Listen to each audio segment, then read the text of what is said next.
lasa obligatoire zany zay zavatra zay manomboka izao fa tsy optionnel intsony ohatrany taloha. Na izy anao école, na izy anao hôpital, na izy anao lalana, fa tsy maintsy tenenina zay zavatra zay ary zahay au niveauan'ny ministère dia anara-maso an'io zavatra ataon'io resaka RSE.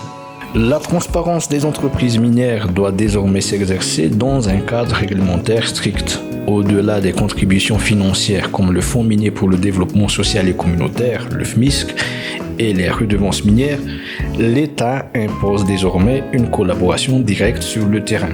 Le plan RSE devient l'outil central de ce nouveau contrat social entre l'exploitant et son environnement. Miinsista be ihany koa ny ministère ny mines amin'ny resaka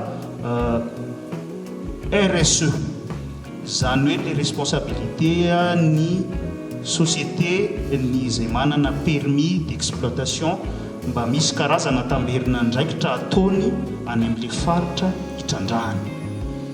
Lasa obligatoire zany zay zavatra zay manomboka izao fa tsy optionnel intsony ohatrany taloha.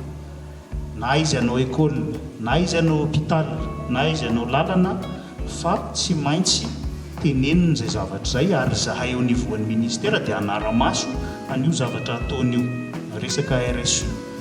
Le PRSE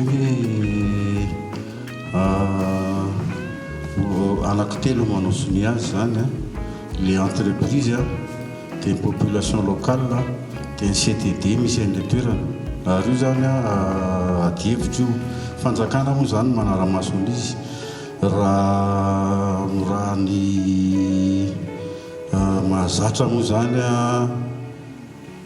parafaratsiny roa isan-jato ny investissement ohatra ny ataon'ilay société lehibe raha mihoatra an'izay moa tsy manino fa io ady varotra ihany io zany eny fa manara-maso foana ny minina tsy misy tomosiala fa tena le zavatra ilaina amin'ilay faritra tokoa zany no avoaka amin'ilay PRSE.